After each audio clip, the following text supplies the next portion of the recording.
అందరికీ నమస్కారం. Welcome to my channel సచి రుచి. మీరు కనుక నా ఛానల్ని ఫస్ట్ టైం చూస్తుంటే తప్పకుండా సబ్స్క్రైబ్ చేయండి. సబ్స్క్రైబ్ చేసి పక్కనే ఉన్న బెల్ ఐకాన్ కూడా యాక్టివేట్ చేసేయండి. అప్పుడే నేను ఇలా వీడియో పెట్టగానే మీకు అలా నోటిఫికేషన్ వచ్చేస్తుంది.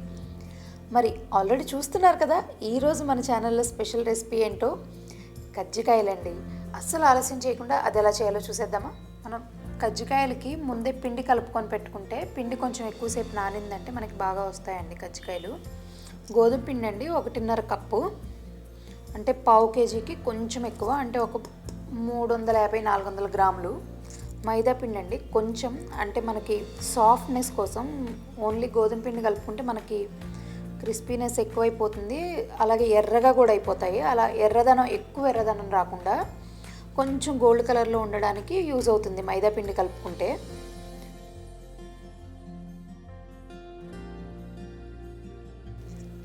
ఇందులో మనకి మామూలు పూరీలాగా కాదు కాబట్టి కొంచెం వెన్న వేసుకుంటాము. వెన్న వేసుకుంటే సాఫ్ట్గా ఉంటుంది, అలాగే లోపలంతా స్వీట్గా ఉంటుంది కాబట్టి కొంచెం, అలాగే టేస్ట్ కూడా చాలా బాగుంటుంది వెన్న వేస్తే.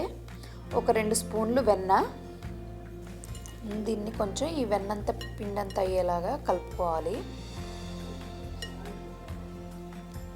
అలాగే కొంచెం సాల్ట్ అండి, మరీ ఎక్కువ కాకుండా, అంటే మరీ సాల్ట్ వేయకపోతే చప్పగా అనిపిస్తాయి కదా, అలా చప్పగా అనిపించకుండా కొంచెం సాల్ట్. అదే మీరు బయట నుంచి తెచ్చుకున్న బట్టరు, సాల్టెడ్ బటర్ అయితే ఈ సాల్ట్ కూడా వేసుకునే అవసరం ఉండదు. వాటర్ పోసుకొని కొంచెం కొంచెంగా పోసుకుంటూ చపాతీ పిండి కన్నా కొంచెం మెత్తగా కలుపుకోవాలి. అంటే కొంతమంది గట్టిగా కలుపుతారు చపాతీ పిండి, మరీ అంత గట్టిగా కాకుండా కొంచెం సాఫ్ట్గా.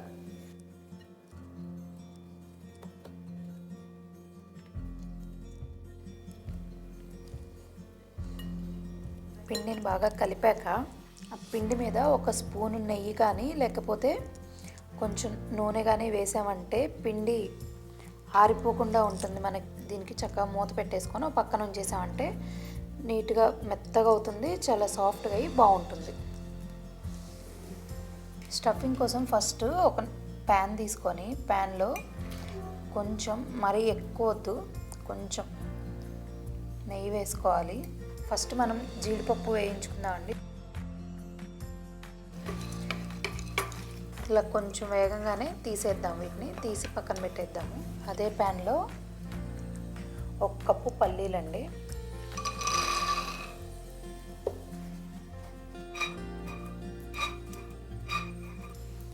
ఇప్పుడు అందులో కొంచెం, అంటే సగం కప్పు నువ్వులు, తెల్ల నువ్వులు.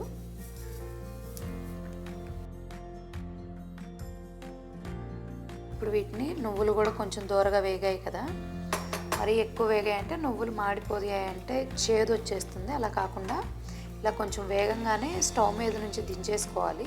మొత్తం ఆరిపోయాయండి. ఆరిపోయాక వీటిని ఒక మిక్సీ జార్లోకి తీసేసుకున్నాము. ఒక సగం కప్పు వరకు పుట్నా పప్పులండి, అది వేయించిన శనగపప్పు అంటాం కదా, అవి.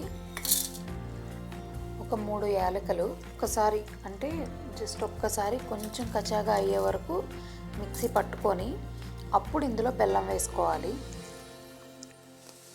ఇప్పుడు ఇలా ఒక బౌల్ తీసుకొని చూసారా, ఇలా కచాపిచాగా నూరుకోవాలి. మరీ అంత మెత్తగా కాకుండా, అలాగని మరీ ఎక్కువ పప్పులుగా లేకుండా ఇలా కొంచెం మిక్సీ పట్టుకొని ఈ బౌల్లోకి తీసేసుకుందాము.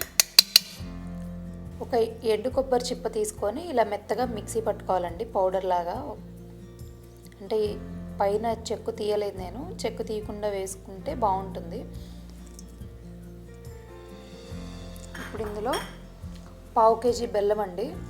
పావు కేజీ బెల్లాన్ని ఇలా మెత్తగా దంచేసుకొని ఇలా పౌడర్ లాగా చేసుకొని వేసుకోవాలి. ఇప్పుడు ఇందులో ఇందాక మనం వేయించి పెట్టుకున్నాం కదా జీడిపప్పు ముక్కలు, అవి కూడా వేసేసుకుందాం. వీటన్నింటినీ బాగా మిక్స్ చేయాలి. బాగా కలిపాక ఒకసారి స్వీట్నెస్ చూసుకోవాలండి. తీయదనం సరిపోతే ఓకే, తీపి కొంచెం తగ్గింది అనిపిస్తే కొంచెం బెల్లం వేసుకోవచ్చు. అంటే ఇలా మనం చపాతీ చేసే దాని మీద పొడిపిండి చల్లుకొని దాని మీద ఇందాక మనం చేసి పెట్టుకున్నాం కదా పిండి, చూడండి ఎంత సాఫ్ట్గా అయిందో పిండి. కొంచెం ఒకసారి మిక్స్ చేసుకొని చిన్నగా నిమ్మకాయ కన్నా చిన్న సైజులో బాల్స్ చేసుకోవాలి.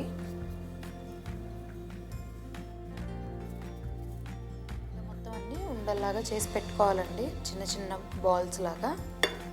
కొంచెం లైట్గా పొడిపిండి చల్లుకొని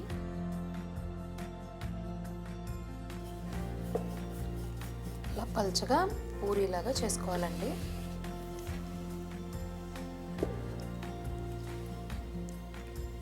ఇలా చేసుకొని ఇలా చేసాం కదా, ఇప్పుడు దీనికి ఇలా కజ్జికాయలు చేసే మిషన్ ఉంటుందండి. ఇలా ముందు కొంచెం పొడిపిండి చల్లుకొని అంచులకి, అంటే ఆ పూరి వేసినప్పుడు అంటుకుపోకుండా అన్నమాట. ఇది ఉంది కదా, ఇప్పుడు దీన్ని ఇలా నీట్గా ఇందులో ప్లేస్ చేసుకోవాలి. ఇందాక మనం రెడీ చేసి పెట్టుకున్నాం కదా స్టఫింగ్ కోసం, దాన్ని ఇలా ఏదన్నా ఒక గుంట గరిటె లాంటిది తీసుకుంటే మనకి కొలతలాగా కానీ ఈజీగా ఉంటుంది, అంటే అన్నిట్లోనూ స్టఫింగ్ ఈక్వల్గా వస్తుంది. అలా అయితే ఇలా చక్కగా ఒక గరిటె నిండుగా వేసుకొని స్టఫింగ్ని, ఈ అంచులు ఉన్నాయి కదండి, మనం ఫస్ట్ బయట పొడిపిండి చల్లాం కదా, పొడిపిండి చల్లింది దేనికంటే ఇవి అడుగున అంటుకోకుండా ఉంటాయి. ఇప్పుడు ఈ పైన దానికి ఇలా కొంచెం వాటరు, ఫింగర్తో వాటర్ తీసుకొని ఇలా దీనికి రాస్తే తొందరగా అంటుకుంటాయి. ఇవి ఈ సైడ్స్ బాగా అంటుకొని మనం ఆయిల్లో వేసినప్పుడు ఊడిపోకుండా ఉంటాయి అన్నమాట. నీట్గా జాగ్రత్తగా చేయాలండి ఇవి. ఇలా క్లోజ్ చేసేసి కొంచెం గట్టిగా నొక్కితే ఈ అంచులు క్లోజ్ అవుతాయి కదా. క్లోజ్ అయ్యాక ఈ అంచులకి ఎక్స్ట్రా ఉంటుంది కదా పిండి, వీటిని తీసేస్తే మనకి షేప్ అది కూడా బాగుంటుంది.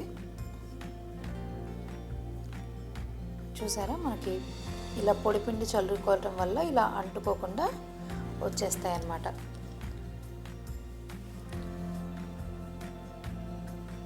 నీట్గా వచ్చాయి కదా. ఇప్పుడు ఇలా మొత్తం అన్నిటినీ ఇలా చేసేసుకోవాలి. ఇలా చూసారా, అన్నీ చేసి నీట్గా చేసుకొని పక్కన పెట్టుకోవాలి. ఇలా బాండీలో నూనె తీసుకొని వేడి చేసుకోండి. ఇది ఇప్పుడు జాగ్రత్తగా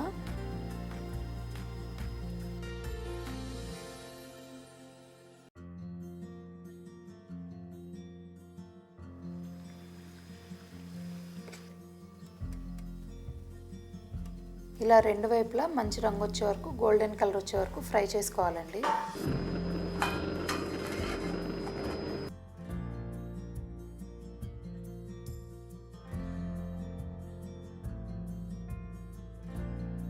ఇంతేనండి, చాలా సింపుల్ కదా కజ్జికాయలు చేసుకోవడం. మీకు కూడా నచ్చింది కదా, మరి లేట్ చేయకుండా మీరు కూడా ట్రై చేసేయండి. మరి నచ్చితే మీరు కూడా ట్రై చేసి మీకు ఎలా వచ్చిందో నాకు కామెంట్స్లో చెప్పండి. అలాగే ఈ రెసిపీని మీ ఫ్రెండ్స్ అండ్ ఫ్యామిలీతో షేర్ చేసుకోవడం అస్సలు మర్చిపోవద్దు. మరి ఇలాంటి ఇంకెన్నో వెరైటీ వంటల కోసం తప్పకుండా సబ్స్క్రైబ్ చేయండి. థ్యాంక్స్ ఫర్ వాచింగ్ సచి రుచి.